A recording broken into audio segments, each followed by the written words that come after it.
चलिए दोस्तों, आज हम बहुत ही इंटरेस्टिंग टॉपिक के ऊपर एक हमारा वीडियो शुरू करते हैं कि why China is not attacking the Taiwan. आखिर ऐसे कौन से रीजन है, चाइना का क्या डर है, यूएस का क्या एंगल है और यूपीएससी के हिसाब से आपका टॉपिक क्यों इंपॉर्टेंट है। चलिए इसको समझते हैं, चलिए आगे बढ़ते हैं।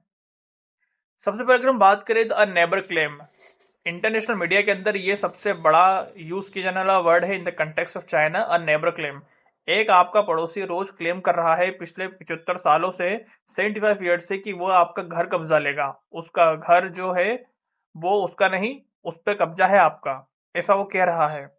तो ये बस ये कह रहा है वो आपका पड़ोसी, या वो वाकई में आपके घर के ऊपर कब्जा करना चाहता है?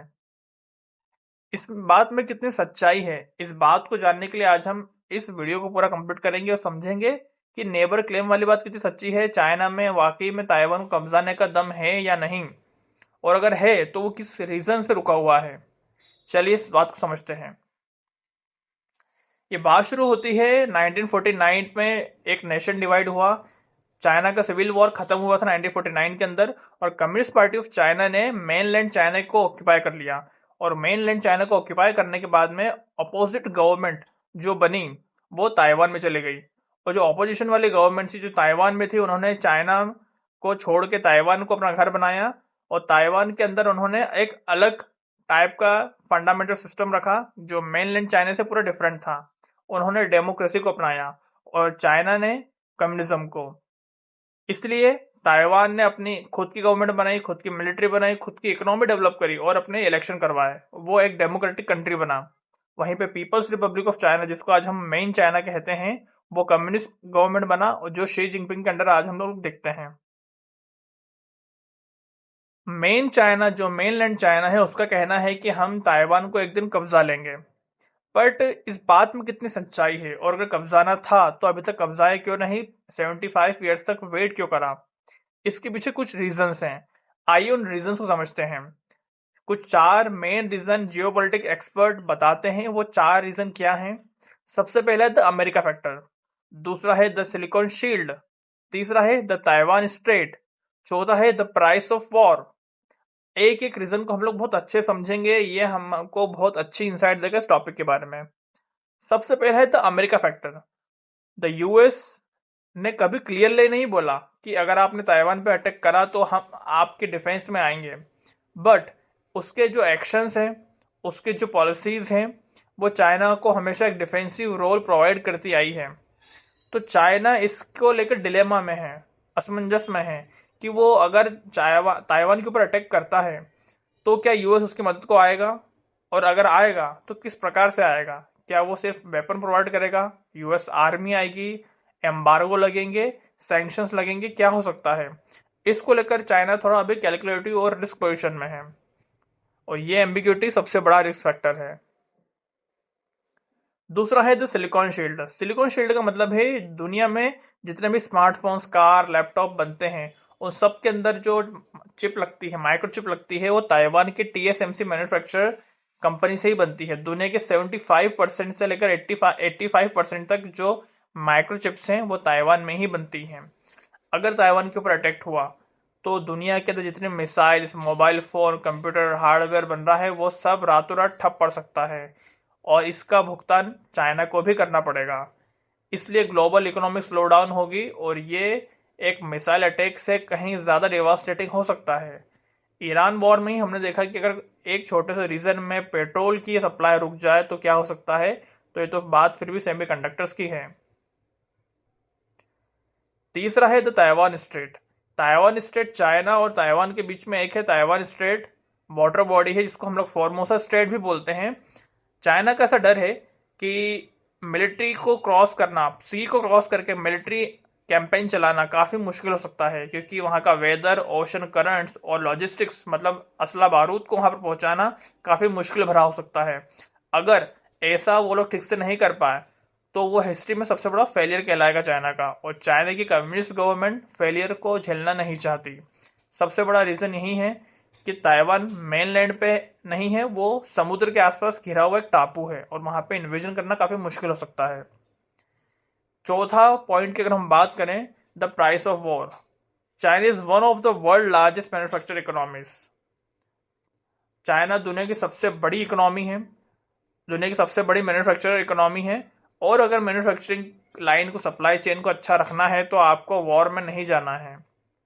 एक बार आप वॉर में चले गए, बट वॉर से आप वापस कब आओगे ये आपके हाथ में नहीं होता। एग्जाम्पल है क्लासिक यूएस। यूएस को भी नहीं पता लगता कि वो कब वॉर में इतना एंगेज हो जाता है, इसलिए ये आपके हाथ में नहीं होता। और इसीलिए द प्राइस ऑफ वॉर सबसे बड़ा फैक्टर है चाइना का, जो ताइवान पे उसको अटैक करने से रोकता है। अब बात करते हैं the domino effect. Domino effect को हम यह समझ सकते हैं कि ये एक चेन रिएक्शन है। एक बार ये शुरू हो गया तो फिर उसके आउटकम्स क्या हो सकते हैं, चाइना कितना पीछे जा सकता है, इस बात को चाइना भी समझता है, और इसीलिए वो ताइवान पे अटैक करने से पहले 100 नहीं 1000 बार सोचता है। For example, China wants Taiwan.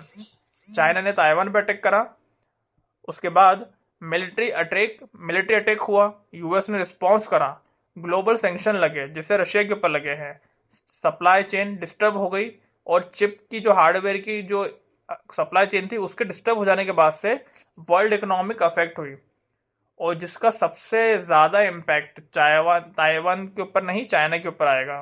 क्यों? क्योंकि China is the global manufacturer hub. सबसे ज्यादा इकोनॉमी डिस्ट्रॉय किसकी हो गई? चाइना की। इसलिए चाइना अभी तक वेट कर रहा है यूएस के फॉल डाउन का।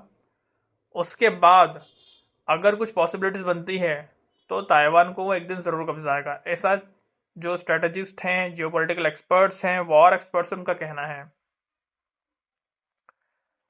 यूएस में एक इवेंट हुआ था 2022 में, जब आपके नैन्सी पेलोसी जो पार्लियामेंटेरियन थी यूएस में, सेनेट में, वो अपने एक क्रू के साथ में ताइवान को विजिट करती हैं। इस बात को लेकर चाइना काफी चिढ़ गया था। ड्रैगन को ऐसा लगा कि यूएस ने अपनी लिमिट क्रॉस कर दी है। उसके इस एक्शन को काउंटर करने के लिए जो यूएस था, यूएस ने ताइवान को चारों तरफ से, सॉरी आई मीन टू से, चाइना ने ताइवान को चारों तरफ से घेर लिया था और मिलिट्री ड्रिल्स शुरू कर दी थी। जो यूएस ने जब ऐसा कदम उठाया ताइवान को विजिट करने का, लोगों को ऐसा लगा, एक्सपर्ट को ऐसा लगा कि the world war 3 has begin. दुनिया में उस टाइम पे काफी अटकलें लगाई जा रही थी, स्टॉक मार्केट भी क्रैश हो गई थी, बट चाइना ने बहुत कामली अपना स्टांस रखा और एक सिग्नल छोड़ के इस बात को वहीं खत्म करा। उसने वॉर को ज्यादा, उसने एक्शंस को ज्यादा एस्केलेट नहीं करा, और नैन्सी पेलोसी भी दोबारा फिर ताइवान आई नहीं। आज 6 साल हो गए हैं। Think like UPSC. यूपीएससी के साथ हम बात करें तो प्रीलिम्स में ताइवान स्ट्रेट कहां पर है, साउथ चाइना सी कहां पर है, आइलैंड्स की कौन सी चेन है ताइवान के आसपास, और सेमीकंडक्टर्स क्या होते हैं, ये यूपीएससी प्रीलिम्स के लिए बहुत ज्यादा इंपॉर्टेंट है। मेंस की अगर हम बात करें तो डिस्कस द क्वेश्चंस, जो आपका 15 मार्क का क्वेश्चन सबसे ज्यादा बन सकता है, discuss the strategic importance of Taiwan into Indo Pacific geopolitics. तो इंडो पैसिफिक बहुत ज्यादा न्यूज में रहने वाला टॉपिक है, इसके ऊपर आंसर राइटिंग करिए आप, और ये आपको बहुत ज्यादा लिवरेज देगा। ये टॉपिक आपकी जीएस पेपर 3 में सबसे ज्यादा आने की संभावना है।